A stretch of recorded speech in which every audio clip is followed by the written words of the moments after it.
Welcome to our channel Uma the banking aspirant. So ఇది వచ్చేసరికి OICL notification అనేది release అవ్వడం జరిగిందండి. సో ఎలా ఉంటుంది ప్రొసీజర్, ఎగ్జామ్ ఎలా ఉంది, ఏమేమి ప్రిపేర్ అవ్వాలి, ఇవన్నీ కూడా క్లియర్గా డిస్కస్ చేస్తాను. సో ఇది వచ్చేసరికి జర్నలిస్ట్ అండ్ హిందీ లాంగ్వేజ్కి సంబంధించింది. ఇది ఇప్పుడు నేను చూపించేది వచ్చేసరికి journalist. So registration first starting date వచ్చేసరికి 1 డిసెంబర్ అండి. ఇక్కడ వచ్చేసరికి లాస్ట్ డేట్ ఫర్ ఆన్లైన్ వచ్చి 15th అని ఉంది, కానీ 18th వరకు రివైజ్ అవ్వడం జరిగింది డేట్ అనేది. ఒకసారి చెక్ చేసుకోండి. ఒకవేళ ఈ ఎగ్జామ్ అనేది టెంటేటివ్గా 10th January 2026లో ఉండడం జరుగుతుందని చెప్తున్నారు. ఓకే, నెక్స్ట్ ఎగ్జామ్ మెయిన్స్ వచ్చేసరికి 28th Feb అండి. దగ్గర దగ్గర ఒక 1 month ఆఫ్ గ్యాప్ అనేది ఉండటం జరుగుతుంది. ఓకే, ఇప్పుడు వచ్చేసరికి మనం ఎన్ని పోస్టెస్ ఉన్నాయి, ఎలా అప్లై చేయాలి. ఒక జర్నలిస్ట్ వచ్చేసరికి అన్రిజర్వ్డ్ 123, ఓబీసీ 68, ఎస్సీ వచ్చేసరికి 42, ఎస్టీ 24, ఈడబ్ల్యూఎస్ 28 ఉన్నాయండి.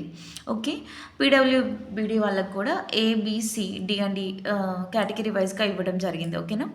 నెక్స్ట్ హిందీ రాజభాష ఆఫీసర్స్ వచ్చేసరికి నెంబర్ ఆఫ్ పోస్టెస్ 15. ఇందులో కూడా కేటగిరీస్ ప్రకారం ఇవ్వడం జరిగింది. ఒకసారి చెక్ చేసుకోండి. Including the backlog vacancy STs 2, OBC 2, PWBD 4 ఉన్నాయండి. సో క్లియర్గా అయితే ఇక్కడ non creamy layer OBC category, non creamy layer ఇవన్నీ క్లియర్గా ఇచ్చారు. ఒకసారి చెక్ చేసుకోండి ఎవరైనా ఓబీసీ క్యాండిడేట్స్ ఉంటే. ఓకే, క్యాండిడేట్స్ ఎవరైతే అప్లై చేస్తారో వాళ్ళు ఒక పోస్ట్కి మాత్రమే అప్లై చేయాలని క్లియర్గా, 1 discipline ఓన్లీ అని క్లియర్గా ఇచ్చారు. మల్టిపుల్ అప్లికేషన్స్ అనేది అప్లై చేయకూడదు. సో అప్పుడు మల్టిపుల్ పొజిషన్స్కి అప్లై చేసినట్లయితే ఏంటంటే లాస్ట్ని ఏదైతే అప్లై చేస్తారో అది లేటెస్ట్గా తీసుకుంటారు. ఓకేనా. సో మీరు ఎన్నిటికి అప్లై చేసినా ఫీ అనేది 1000 రూపీస్ ప్లస్ జిఎస్టీ అనేది పెట్టాలి. So better to apply only 1. కొన్నిసార్లు మన అప్లికేషన్ రిజెక్ట్ అయ్యే ఛాన్సెస్ కూడా ఉంటాయి. So nationality Indian or Nepal, Bhutan, so ఇవన్నీ కూడా క్లియర్గా ఏం లేదు, అన్నిటికీ ఉంటాయి. Okay, service conditions, the minimum stay in the initial place of the position will be 3 years అని క్లియర్గా ఇచ్చారు. ఒకసారి చెక్ చేయండి. ఒకవేళ ఇన్ కేస్ మనం కానీ ఈ జాబ్కి కానీ మనం సెలెక్ట్ అయితే 3 years అనేది మినిమం అనేది చేయాలి. Candidate selected as the Hindi officers may be required to continue in the same specialization for a minimum of 5 years. ఎవరైతే హిందీ రాజభాష వాళ్ళకి సెలెక్ట్ అవుతారో సో వాళ్ళు మినిమం 5 years అనేది చేయాలి. జర్నలిస్ట్ ఎవరైనా ఉంటే వాళ్ళు 3 years అనేది చేయాలి. ఓకేనా.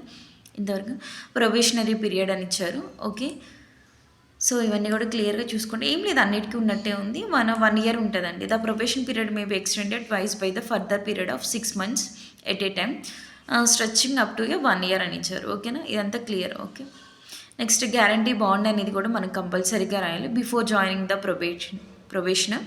The selected candidates must have to undertake ఈ సర్వ్. ఏం లేదండి, మినిమం 4 years మేము ఉంటాము ఈ కంపెనీలో అనేసి బాండ్ అనేది రాయాలి. ఓకేనా.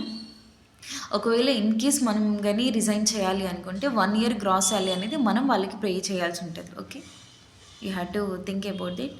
And next benefits, basic pay వచ్చేసరికి 50,925 రూపీస్ అండి.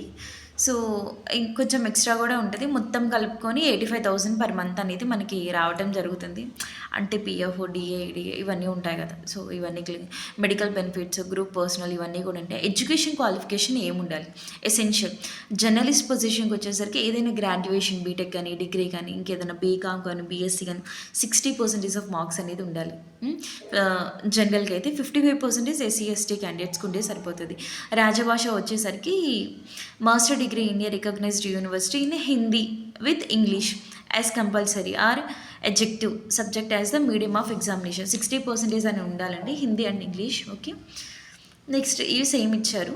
ఇక్కడ జనరల్కి 60%, general and OBC, SC ST 55%. ఓకేనా, ఇవన్నీ కూడా కొంచెం క్లియర్గా చెక్ చేసుకోండి. I don't want to focus and much more on all these things because ఎందుకంటే కంపల్సరీగా హిందీకి వచ్చేసరికి మాస్టర్ డిగ్రీ ఉండాలి, అది కూడా హిందీ. ఓకే, కంపల్సరీగా Hindi and English. Next journalist వచ్చేసరికి మనకి గ్రాడ్యుయేషన్ ఎనఫ్, ఇంకేం అవసరం లేదు. ఓకేనా. ఏజ్ వచ్చేసరికి మినిమం 21 years, మ్యాక్సిమం 30 years ఉండాలి కంపల్సరీగా. సో ఏజ్ రిలాక్సేషన్ కూడా ఇచ్చారు. ఎస్సీ ఎస్టీ వాళ్ళకి 5 years, ఓబీసీ వాళ్ళకి non creamy layer 3 years and PWBD 10 years ఇచ్చారు. ఎక్స్ సర్వీస్ మెన్స్ ఎవరైనా ఉంటే 5 years అనేది ఏజ్ రిలాక్సేషన్ ఉంటుంది. ఓకేనా, ఇవన్నీ కూడా క్లియర్గా ఇచ్చారు. ఒకసారి చెక్ చేసుకోండి. నెక్స్ట్ వచ్చేసరికి వీటి డెఫినేషన్స్ ఇవన్నీ ఇచ్చారు. That is not that much of important. So నేను క్లియర్‌గా ఏది ఇంపార్టెంట్ ఏంటి అనేది చెప్తాను. సో ప్రిలిమినరీ ఎగ్జామినేటర్ ప్యాటర్న్ అనేది ఎలా ఉంటది అనేది చెప్తాను. మనకి పీఓ ఎగ్జామ్ ఉంది కదా! IBPS PO same pattern, same marks, same questions. English objective type 30 questions ఉంటాయి. Reasoning objective 35 questions. Quantitative aptitude objective ఉంటుంది. 35 క్వెషన్స్ ఉంటాయి. ఈచ్ సెక్షన్ కూడా 20 మినిట్స్ సెపరేట్. ఈచ్ సెక్షన్‌కి 20 మినిట్స్ సెపరేట్ ఉంటది అండి. ఓకేనా? మనం ఇక్కడ ఏందంటే ఇంగ్లీష్ అండ్ హిందీ లాంగ్వేజెస్ అనేది చూస్ చేసుకోవచ్చు. సో టోటల్ 100 క్వెషన్స్ 100 మార్క్స్‌కి ఉంటది. ఓకేనా? Mains examination. Okay. Applicable for the journalist only అన్నారు. మెయిన్స్ వచ్చేసరికి 200 మార్క్స్ అనేది, డిస్క్రిప్టివ్ ఫర్ 30 మార్క్స్ ఉంటుంది. Both objective and descriptive tests will be online. Candidates have to answer descriptive type by typing on the computer. Okay, క్లియర్గా mention చేస్తారు, చూడొచ్చు. So ఏముంటుంది జర్నలిస్ట్కి మెయిన్స్లో? రీజనింగ్ ఉంటుంది, 45 questions 45 marks. English 40 questions 40 marks. Okay, 30 minutes of time. Reasoning వచ్చేసరికి 45 minutes. మొత్తం 45 అంటే ఒక్కొక్క క్వశ్చన్కి ఒక్కొక్క మినిట్ వస్తుంది. ఇక్కడ ఇంగ్లీష్ వచ్చేసరికి 40 questions 40 minutes, 30 minutes of time. Reasoning మనం చేయాలి కాబట్టి టైం ఉంటుంది, టైం కావాలి కాబట్టి. ఓకే, ఇంగ్లీష్ అనేది మనం పెన్ను పేపర్ పెట్టుకొని చదువుతూ చేయాలి కాబట్టి ఇక్కడ ఏంటంటే ఇంగ్లీష్ మనం కొంచెం ఫాస్ట్గా చదవాలి అనుకుంటే హిందూ ఎడిటోరియల్ అనేది మీకు చాలా యూజ్ అవుతుంది.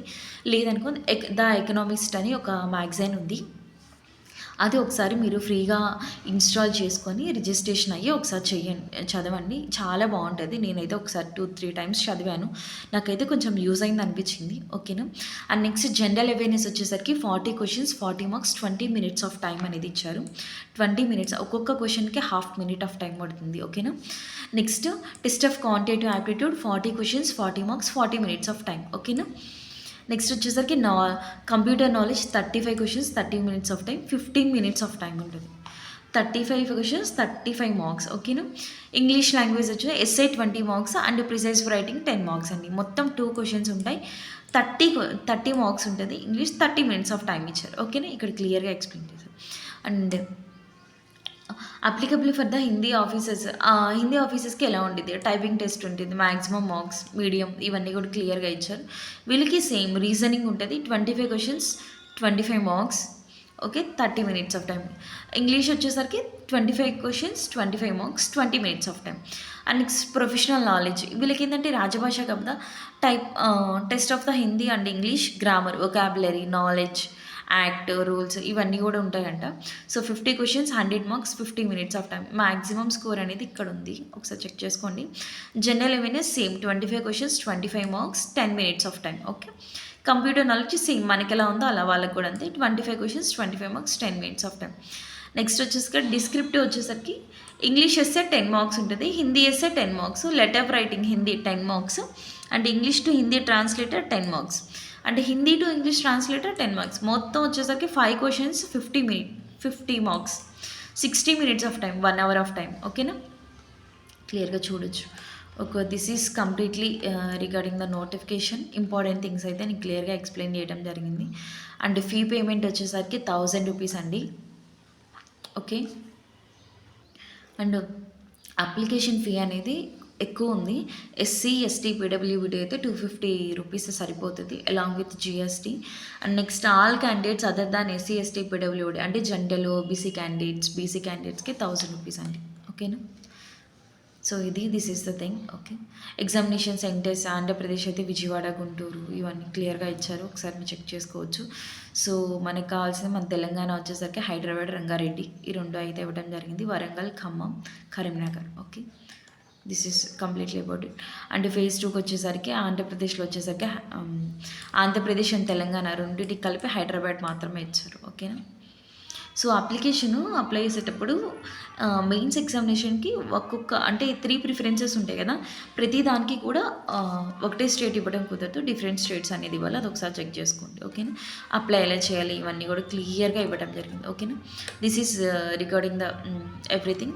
అండ్ ఇక్కడ లెఫ్ట్ థంబ్ ఇంప్రెషన్, డైమెన్షన్స్ ఇవన్నీ కూడా ఇచ్చారు, హ్యాండ్ రిటన్ డిక్లరేషన్ ఇవన్నీ. ఓకే, సో ఇవన్నీ చెక్ చేసుకోండి. Before going to apply for these notifications you have to first take your photograph within the precise, and next thing is declaration is very important, left thumb impression and your passport size photo. These four are mandatory, and those who completed graduation, those only eligible for this exam. Okay, age minimum is 21 years and maximum is 30 years, and the age relaxation is also there for other candidates. Okay, this is completely regarding the notification.